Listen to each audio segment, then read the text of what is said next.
At exactly 6:12 a.m., the first tremor didn't come from a natural disaster or a military strike. It appeared silently as a flickering number on trading screens from Chicago to Detroit. No sirens, no press releases, just a cold, precise tariff figure that signaled a fundamental shift in the American economy. Most people didn't see it coming, but everyone is about to feel it, because that number wasn't just a policy update. It was the first shot in a confrontation with the one ally the United States cannot afford to lose. This is not the kind of geopolitical dispute people usually picture when they think about economic conflict. This is not a cold contest with a rival thousands of miles away, separated by oceans, shipping lanes, and strategic abstractions. What is unfolding here is much more dangerous because it is much closer, much more interconnected, and much harder to contain. This is a confrontation inside the shared industrial core of North America.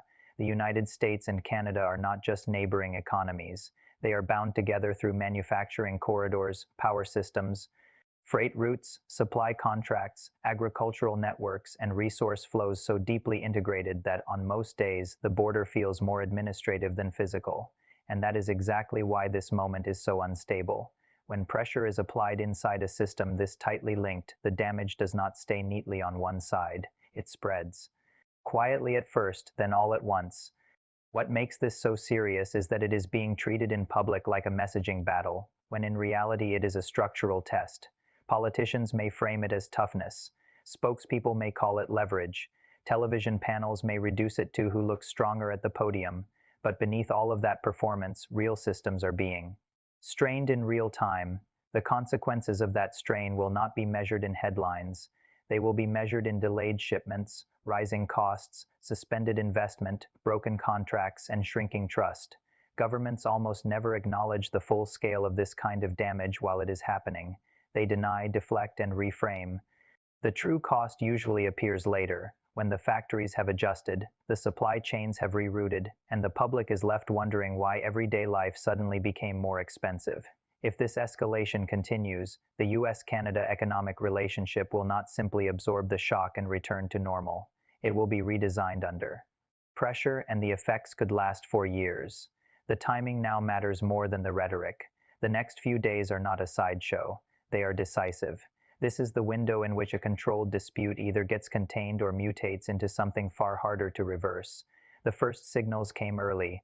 Washington's opening move was loud, public, and wrapped in the language of national strength. The message was unmistakable.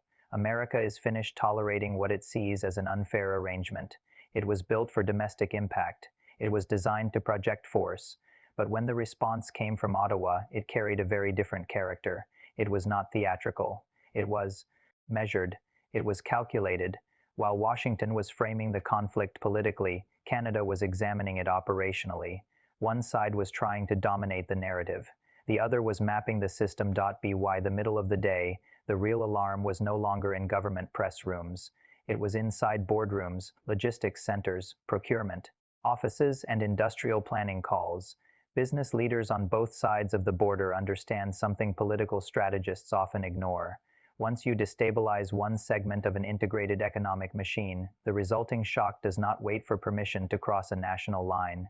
It moves through contracts, inventories, transport, schedules, and production timelines.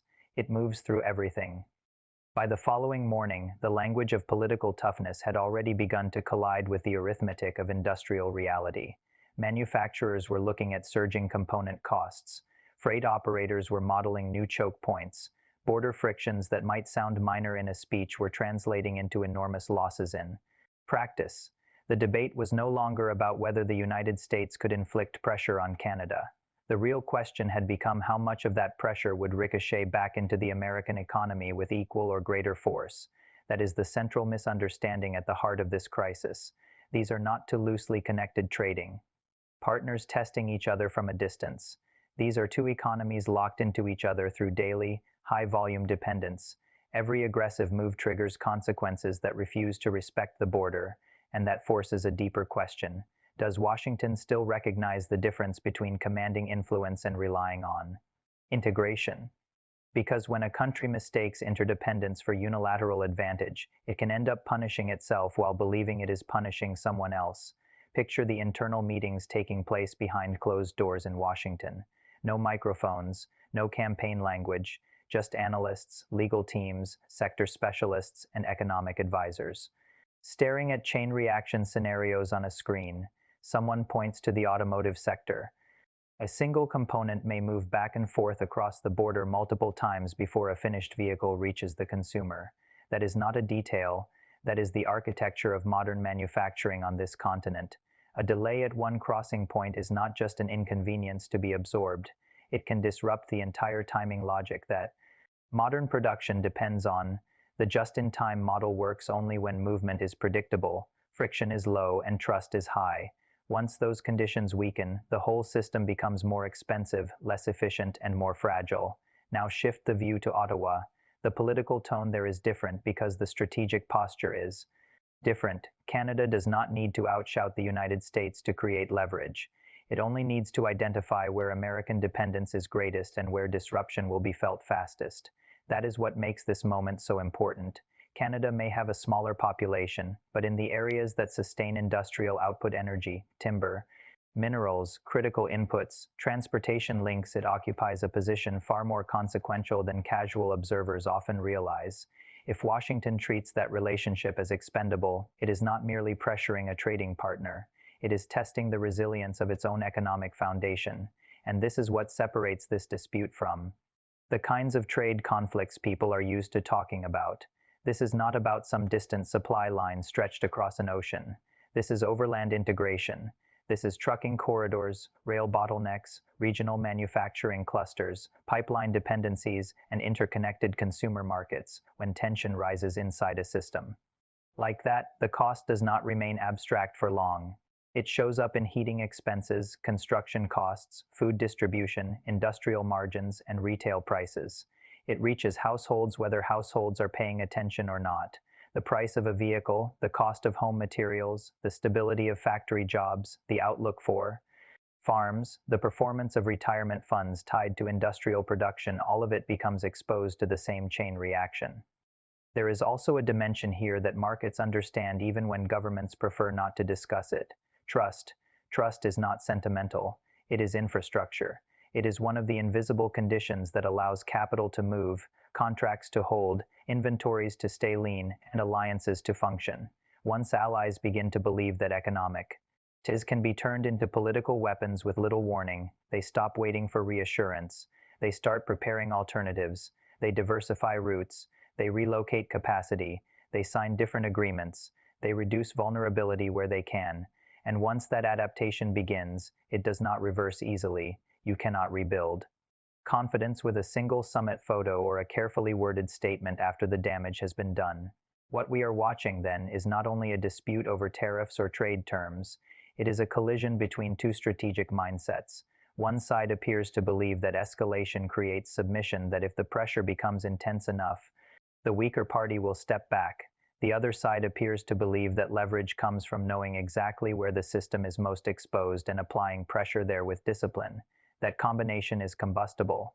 If one capital believes the other will eventually capitulate, while the other has already identified the exact points of maximum political and economic pain, miscalculation becomes extremely likely, and for ordinary people, this is not remote. It is not an elite policy argument taking place above their lives.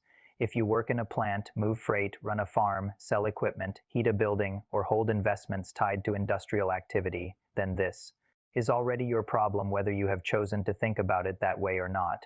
The deeper this goes, the more it moves from strategy into routine life. That is how systemic conflict works.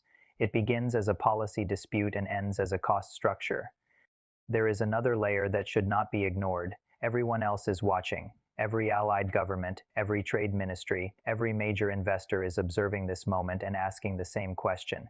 If the United States is willing to place this kind of pressure on Canada, one of its closest economic partners, then what assumptions are still safe for anyone else? That question matters because it accelerates fragmentation, and fragmentation is not some academic term. It means redundancy, hedging, slower movement, higher prices, and a less stable global environment. In other words, it means a world that costs more and delivers less. There are still exits available, but the paths are narrowing. One option is a quiet strategic correction, an acknowledgement that headline victories are not worth long-term economic self-harm. that would require discipline, private negotiation, and a return to practical diplomacy over public escalation. It would mean recognizing that strength is not proven by how loudly you can threaten a partner, but by how effectively you can preserve your own system while securing your interests. The other option is a cycle of retaliation and counter-retaliation in which uncertainty becomes permanent, planning becomes harder, and higher costs become embedded into everyday American life. That path is easier politically in the short run, but far more damaging economically in the long run. Right now, the uncomfortable truth is that the second path looks closer than many officials are willing to say out loud. And even if the immediate measures were lifted tomorrow, something fundamental has already changed. A precedent has been exposed. The idea that the smaller partner in a deeply integrated relationship has no meaningful leverage is gone. The belief that power automatically flows in one direction has been challenged in full view of the market. That shift alone will shape how both countries negotiate from this point forward. So this is the real story as markets open and pressure builds. Not just whether a policy will stick, not just whether one side will score a political win, but whether North America is entering a period in which one of its most important economic relationships is redefined by distrust, friction, and strategic retaliation. If that happens, the consequences will not stay confined to speeches, tariffs, or diplomatic language. They will move into prices, jobs, supply chains, and daily routines. This is the kind of moment people only fully recognize after it has already reshaped the landscape. By then, the warning signs will have come and gone. Pay attention now, because what happens next will not remain on the business page or in the opening segment of a cable news show. It will arrive in ordinary life, quietly at first, then all at once.